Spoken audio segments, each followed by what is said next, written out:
Dr. Rachel Morgan's boots crunched against the red dust of Kepler 442b as she approached the excavation site.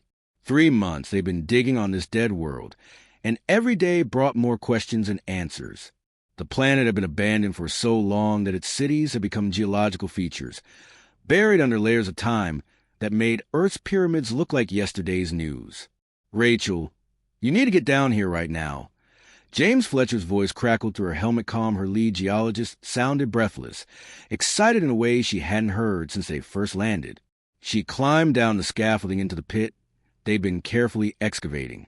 The rest of her 12-person team had gathered around something, their helmet lights creating a circle of brightness in the gloom. When they parted to let her through, Rachel felt her breath catch. The device sat in a depression of ancient metal, perfectly preserved despite the countless millennia that had passed. It was smooth and crystalline, about the size of a large briefcase, and it seemed to drink in the light from their helmets while simultaneously glowing from within. Symbols covered its surface, flowing and shifting like water whenever she looked directly at them. "Is it active?" Rachel asked, kneeling beside it. "Power readings are off the charts," replied Thomas Wright, her chief engineer. "But it's not doing anything. Just sitting there, humming. The symbols, though, they don't match any known language in our database. Not human, not Vrel, not even close to Cantory glyphs." Rachel had spent 15 years studying dead civilizations. She'd walked through the ruins of the Ashen homeworld, deciphered the warning beacons left by the extinct makers. But this was different. This felt older than anything she'd ever encountered, older than the oldest known spacefaring race. "We should transport it back to the main lab," suggested Lieutenant David Hayes, her security officer. "Run proper scans in a controlled environment." Rachel nodded, but she couldn't look away from the device. Something about it called to her, a feeling she couldn't quite explain. It was like standing at the edge of a cliff, knowing you shouldn't lean forward, but unable to stop yourself. They spent the next 6 hours carefully extracting the device and moving it to the research station. By the time they had it secured in Rachel's personal lab, most of the crew had gone to sleep. David had insisted on posting guards, but Rachel had sent them away. Whatever this thing was, it had been dormant for thousands of years. A few more hours wouldn't hurt. That's what she told herself anyway. Alone in the lab at 2 a.m, Rachel circled the device like a predator sizing up prey. Or maybe like prey sizing up a predator. She wasn't sure which one she was anymore. The symbols continued their lazy dance across the surface, hypnotic and beautiful and utterly alien. She reached out slowly, her hand trembling slightly. Every instinct screamed that this was a bad idea. Every protocol she'd ever learned said to wait for the full team, to run complete safety checks, to document everything before making physical contact. Her fingertips brushed the smooth surface. The device exploded with light. Rachel stumbled backward, throwing her arm up to shield her eyes, but the brightness didn't hurt. It was more like the device was projecting pure information directly into the space around her. Holographic interfaces bloomed in the air, spinning and interlocking in patterns that seemed to follow some kind of mathematical logic she could almost grasp, but not quite. The symbols that had been dancing on the device's surface now filled the air around her, flowing like a river of ancient text. And as she watched, they began to change. Slowly at first, then faster, morphing from incomprehensible alien script into something she could read. English. Modern English. "No," Rachel whispered. "That's impossible." But the words were clear now, floating in the air like subtitles to reality itself. Data streams and technical readouts, historical records and command protocols, all written in a language that shouldn't have existed when this device was created. Then came the voice. It didn't come from the device exactly. It seemed to emanate from everywhere and nowhere at once, resonant and deep and carrying the weight of ages. Rachel felt it in her bones more than heard it with her ears. "Welcome back, Founder." Rachel's legs went weak. She grabbed the edge of her workbench to steady herself. Reinitialization sequence. The voice continued, calm and patient as a teacher addressing a long-absent student. 94,327 years delayed. Primary genetic signature confirmed. Dr. Rachel Morgan. Humanity authorization code, Alpha Prime 1. Wait, Rachel managed to choke out. What are you talking about? I've never been here before. I don't have an authorization code. The holographic displays shifted, zooming in on what looked like a DNA helix. Her DNA helix. She recognized the markers from her last medical scan. Genetic authentication complete, the voice said. Species, Homo sapiens. Origin world, Earth, Sol system. Status, founder race. Welcome home. Rachel's mind reeled. Founder race? Humans weren't founders of anything. They were the new kids in the galaxy, barely 300 years into space exploration. Every other species they'd encountered had been traveling the stars for millennia before Earth even invented the radio. There's been a mistake, she said, her voice shaking. You got the wrong species. Humans aren't founders. We're barely crawling out of our own solar system. The device pulsed, and suddenly a new image appeared. Earth, but not the Earth Rachel knew. This Earth gleamed with impossible cities, crystalline towers reaching into space, technology that made current human engineering look like stone tools. And walking through those cities were people. Humans, wearing clothes she'd never seen, using technology she couldn't comprehend, but unmistakably human. I am the Codex, the voice said, repository of the first expansion, archive of your legacy. You created me, Founder Morgan, you and your ancestors. And I have been waiting in darkness and silence for 94,327 years for one of you to return. Rachel sank into her chair, her heart hammering in her chest. Outside the lab window, Kepler, 442b's rust-colored landscape stretched to the horizon, dead and silent. But in the holographic display, she watched ancient humans building an empire among the stars. What happened to them? She whispered. Where did they go? The Codex's light dimmed slightly, and when it spoke again, there was something in its voice that sounded almost like sorrow. That information requires full authorization access. But I can tell you this, Founder. Your ancestors had a choice to make, and what they chose changed the course of all sentient life in this galaxy. 3 days had passed since Rachel locked herself in the laboratory.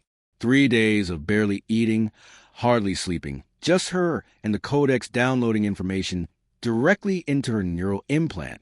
The process felt like someone was pouring hot metal into her skull, but she couldn't stop. Every answer led to 10 more questions, and each question revealed truths that made her previous understanding of reality seem like a child's drawing. Lieutenant David Hayes had been pounding on her door for the last hour. She could hear the worry in his voice through the intercom, could see her vital signs spiking on the medical monitors he was watching from outside. But how could she explain what she was seeing? How could she tell him that everything humanity thought it knew about its place in the universe was a comfortable lie? Rachel, I'm pulling rank if you don't open this door, David called out. Your heart rate has been irregular for 12 hours straight. You need medical attention. I'm fine, she called back, though her voice came out hoarse and cracked. She'd been talking to the Codex for so long that her throat felt like sandpaper. I just need a few more hours. But she wasn't fine, not even close. The holographic display floating in front of her showed Earth 4 million years ago, not the Earth from history books, covered in ice ages and primitive humans learning to make fire. This Earth gleamed like a jewel, wrapped in orbital rings and space elevators, its cities made of materials that bent light and defied gravity. The people walking those streets wore the faces of humanity, but they carried themselves with the confidence of gods. The first expansion began 4.2 million years ago, the Codex explained, its voice now familiar in her mind. Humanity had mastered faster-than-light travel, genetic engineering, and matter manipulation. You spread across 12 galaxies in less than 10,000 years. Wherever you went, you created life to serve your needs. Rachel watched as the ancient humans seeded world after world. They didn't just colonize planets. They designed entire ecosystems, engineered species from scratch, created sentient life with the casual ease of someone planting a garden. The Vrel, she whispered, recognizing the genetic patterns. You're saying the Vrel came from us? Humans created them as laborers, the Codex confirmed. Strong bodies, capable of surviving in harsh environments, perfect for mining operations and heavy construction. The Can-3 were designed as soldiers, the Ocean Collective as administrators and data processors. 17 major species, hundreds of minor variations, all engineered by human hands.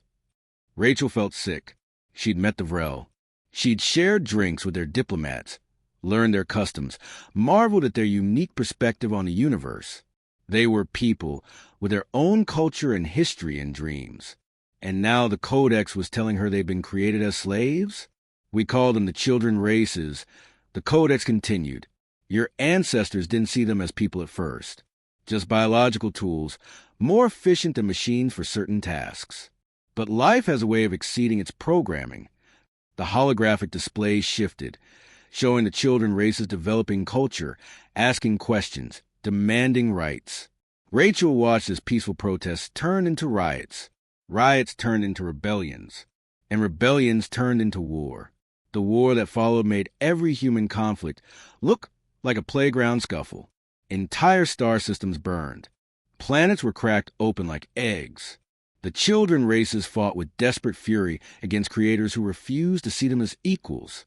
And humanity, with all its technological superiority, fought back with the cold efficiency of masters putting down a slave revolt. Estimated casualties. For 0.7 trillion sentient beings across 3 galaxies, the Codex reported clinically, the war lasted 700 years. Neither side could achieve total victory. The children races were too numerous and too spread out.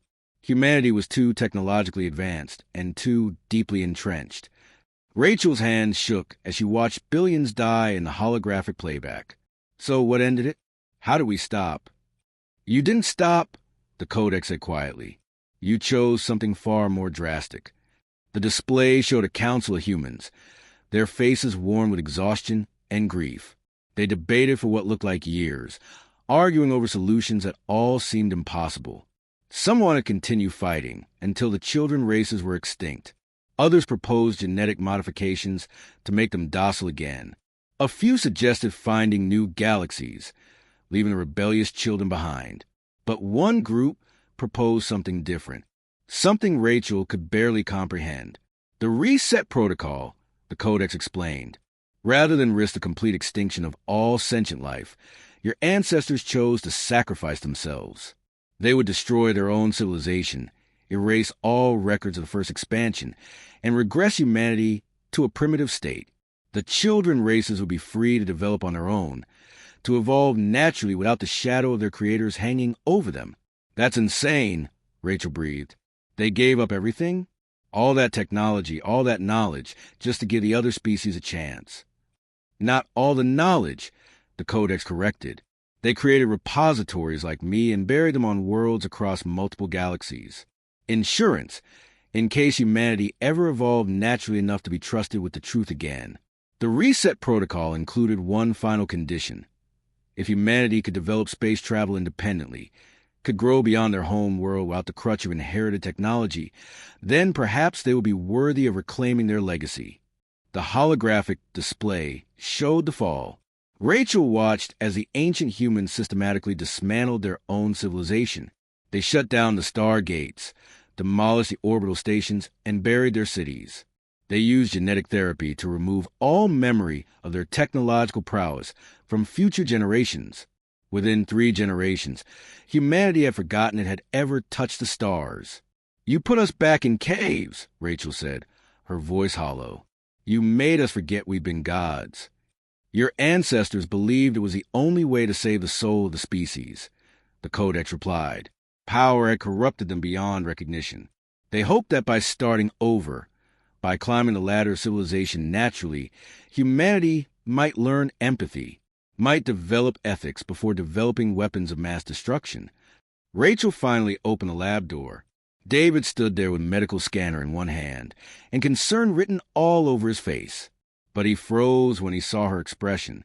Get Colonel Mark Stevens, Rachel said, her voice distant, and Dr. Lisa Chun.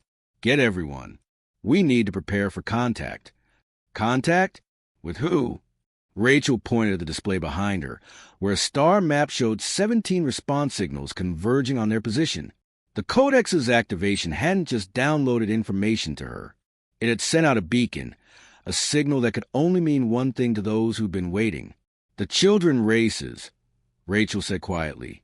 "They've been searching for evidence of the founders for millions of years.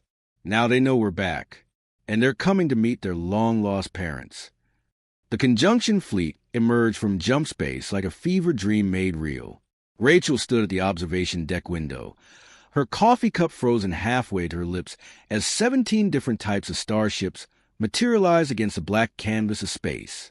Some looked like they'd been grown rather than built, all organic curves and pulsing bioluminescence.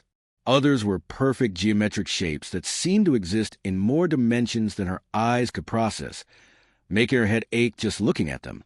"My God," whispered Dr. Lisa Chin beside her. The xenobiologist had studied alien species for 20 years, but nothing in her experience had prepared her for this moment. That's the entire known galaxy out there. Every major species we've ever encountered, all in one place. Colonel Mark Stevens stood at the command console, his military training, keeping his face neutral even as his knuckles went white, gripping the edge of the panel. "Weapons charging, Dr. Morgan.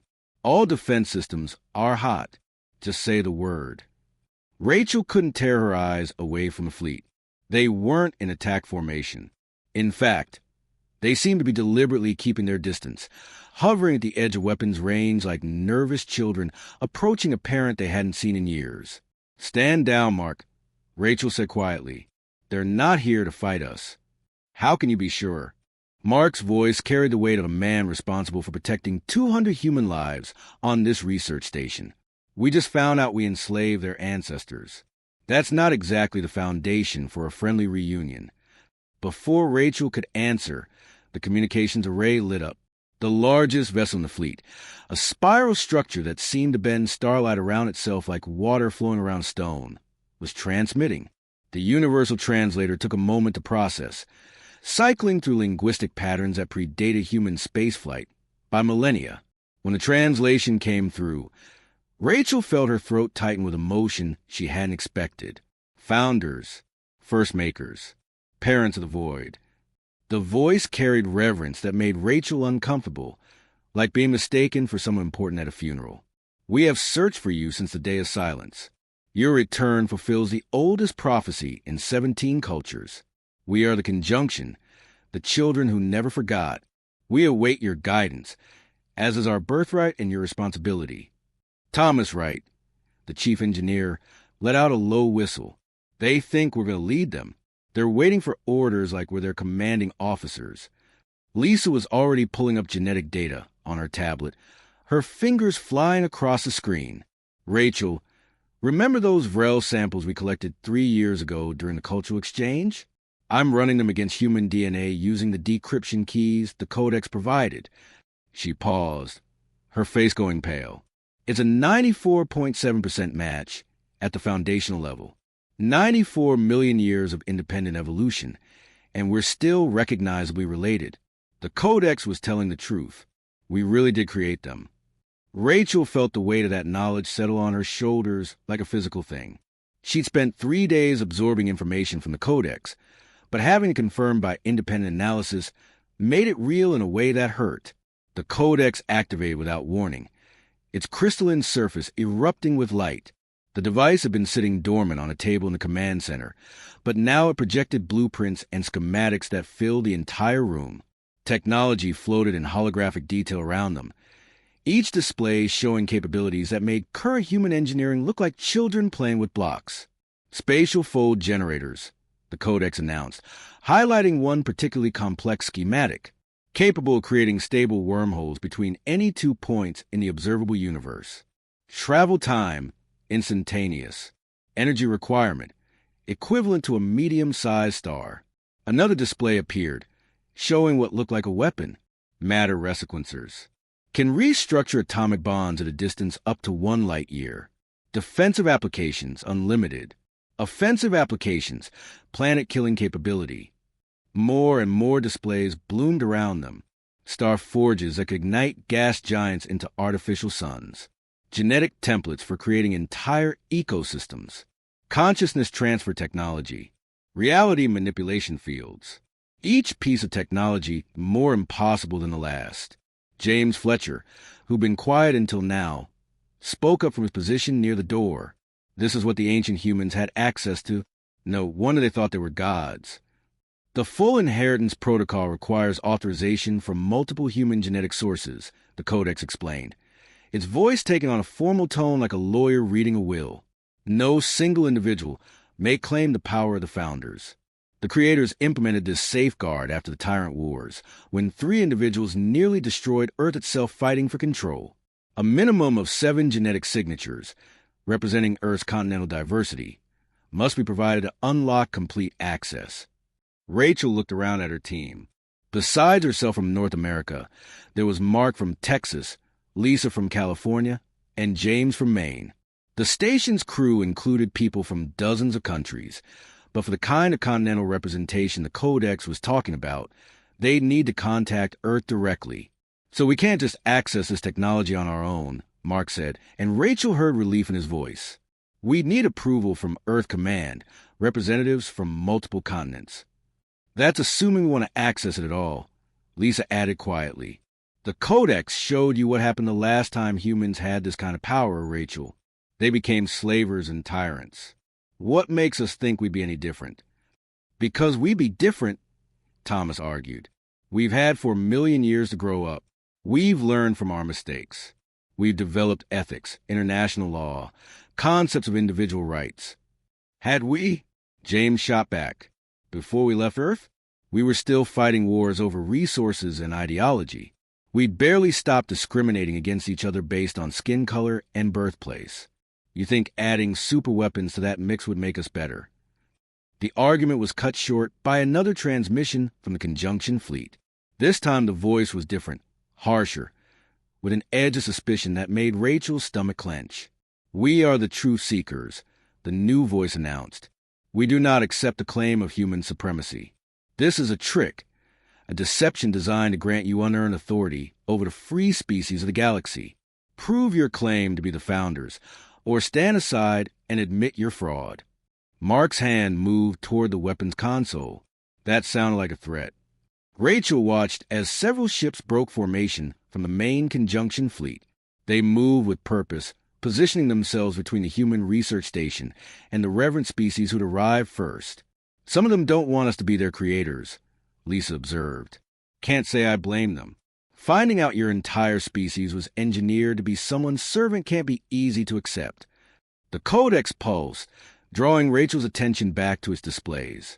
Among all the weapons and reality-warping technology, one schematic stood out. The morning shift had just begun when everything went wrong. The attack didn't come with warnings or diplomatic messages. It came with fire and chaos, ripping through the quiet dawn like a knife through silk. Lieutenant Karen Walsh was monitoring her station when the first impact hit.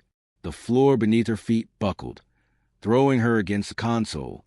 Red lights exploded across every screen, alarms screaming in a dozen different tones that all meant the same thing. They were under attack. "Hull breach on Deck 7, she shouted, her fingers flying across the controls. 3 more ships breaking formation, they're hostile. But these weren't random pirates or desperate raiders. These were the Truth Seekers, a growing faction that had splintered away from the Conjunction just weeks ago. They were the ones who refused to believe, the ones who looked at the Codex and saw only lies and manipulation. To them, humanity wasn't the ancient creator race. They were con artists, nothing more, trying to claim power they hadn't earned through some elaborate cosmic fraud. Captain Rodriguez grabbed the communications panel, his knuckles white. "All hands to battle stations. Seal the breach sections. Give me a damage report now." The station groaned around them, metal screaming against metal. Through the viewport, Walsh could see the attacking ships, sleek vessels from 6 different worlds, all bearing the Truth Seeker symbol, a shattered circle representing their rejection of Conjunction's beliefs. "They're targeting the Codex chamber," reported Chun from Tactical. "They're not trying to destroy the station. They want the artifact." Of course they did. If they could take the Codex, they could prove it was fake, or destroy it entirely. Either way, it would shatter the fragile alliance humanity had been building with Conjunction species. Rodriguez's jaw tightened. "Activate defense grid," Return fire only on my mark. We're not starting a war if we can help it. But the war had already started. Another explosion rocked the station. Somewhere below, people were screaming. The emergency bulkheads were slamming shut, cutting off sections to prevent decompression.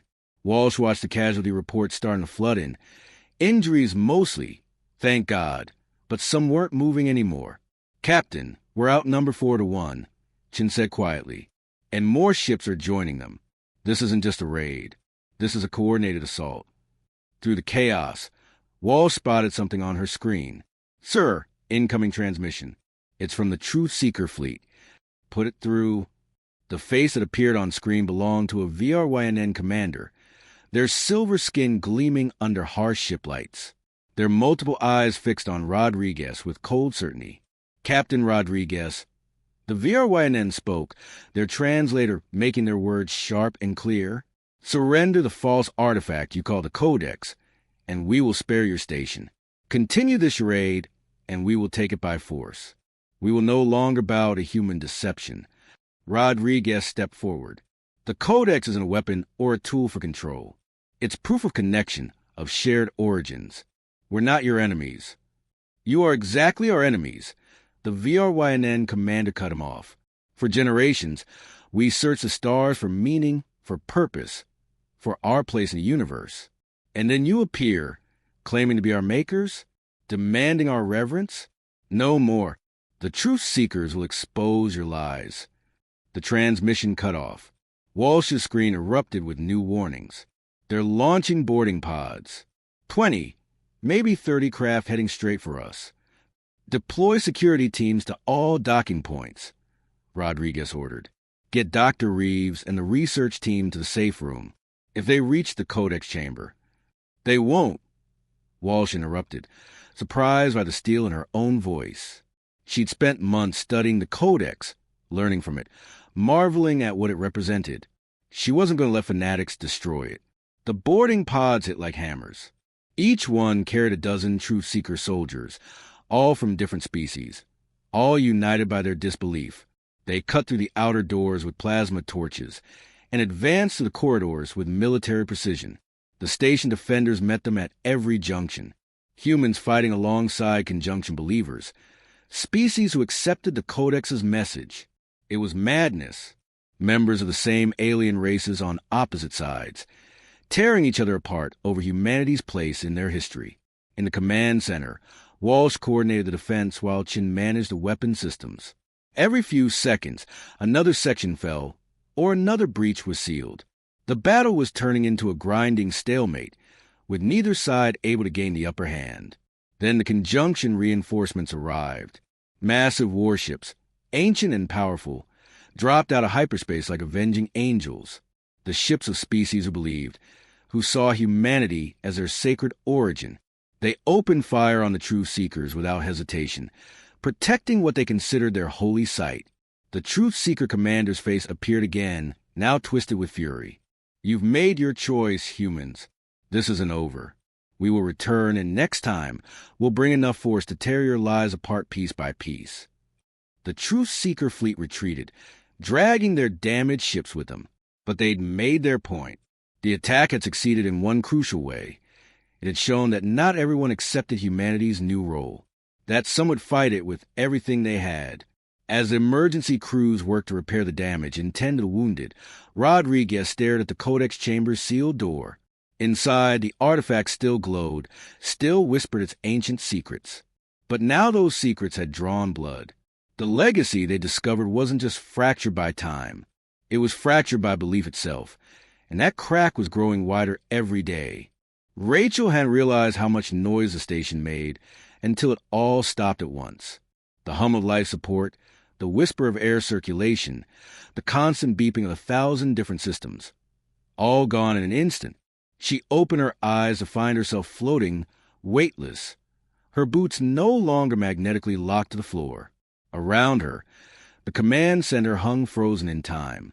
Through the massive viewport, the battlefield looked like a cosmic painting. Ships hung motionless in the void, their weapons dark, their engines cold.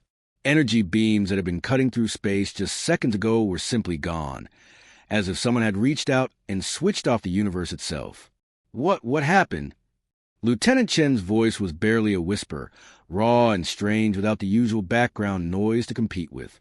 Rachel pushed herself toward the window, moving in the zero gravity with practiced ease. The scene outside defied explanation.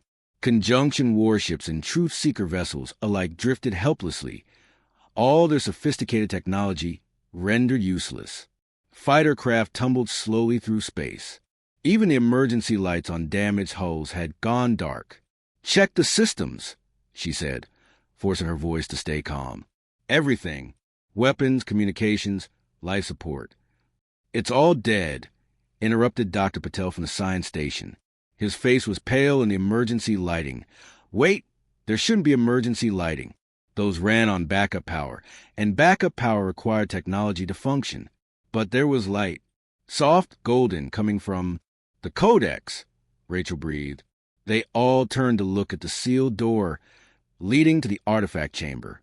Light leaped around its edges, pulsing gently like a heartbeat. That ancient object was still working while everything else humanity had built had simply stopped. "Is it the Codex doing this?" Chen asked. "Did we trigger some kind of defense mechanism?" Before anyone could answer, the light intensified. Not painfully bright, but impossible to ignore. Rachel felt it pulling at her, not physically, but in some deeper way, like a voice calling her name from very far away.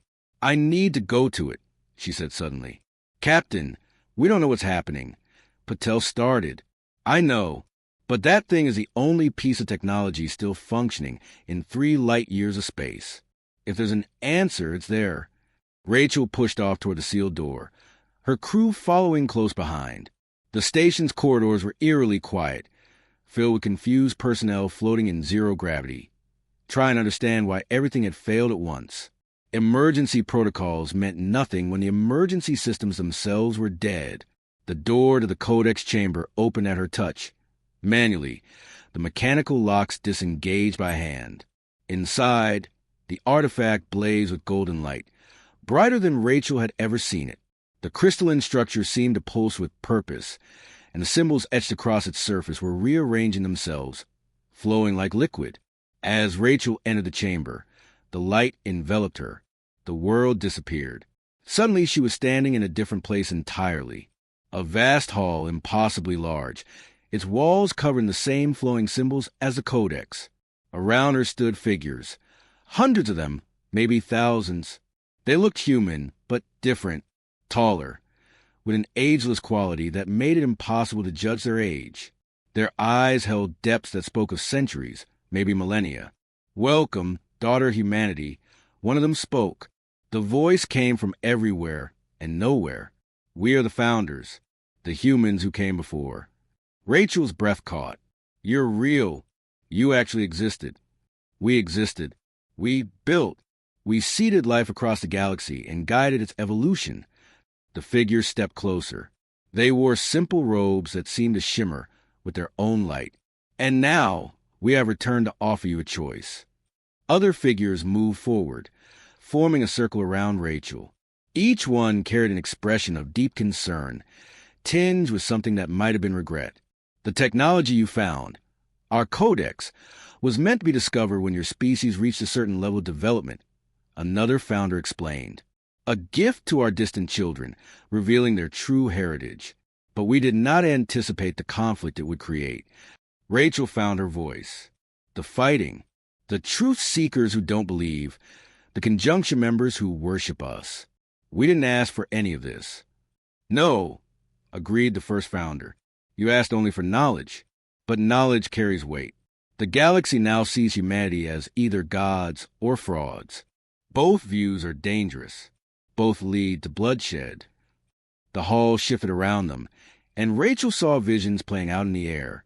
Fleets gathering, worlds choosing sides, species tearing themselves apart over the question of humanity's role in their creation. She saw stations burning, planets under siege, and at the center of it all, humans forced into a position of power they'd never wanted. "We made a mistake," another founder said quietly. "In our pride, we thought our children would be ready for this truth. But truth without wisdom is just another weapon. Rachel's fists clenched. So what's the choice?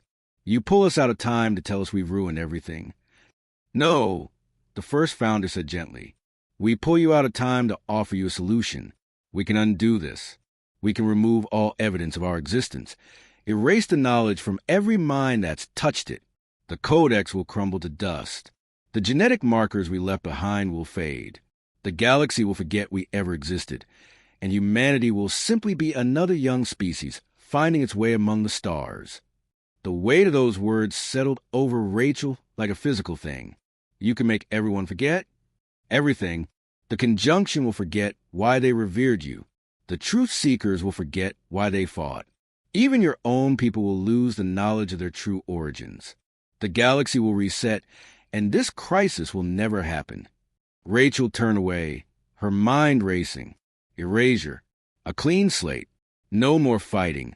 No more blood spilled over humanity's supposed divine status. Just nothing. They go back to being explorers, scientists, dreamers reaching for the stars without the crushing burden of being someone's creator. But they'd also lose the truth. And if we don't, she asked, if we choose to keep the knowledge? The founders exchange glances. Then the conflict continues.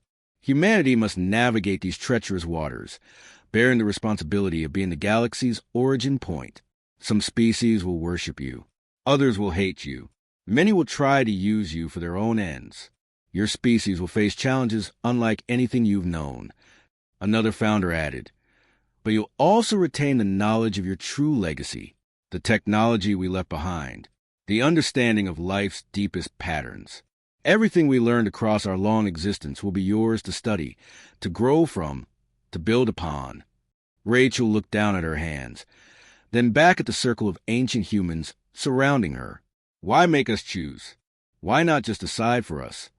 Because we made too many choices for our children already, the first founder said, and for the first time, Rachel heard genuine pain in their voice. We shaped their evolution. We guided their development. We left them a legacy they didn't ask for.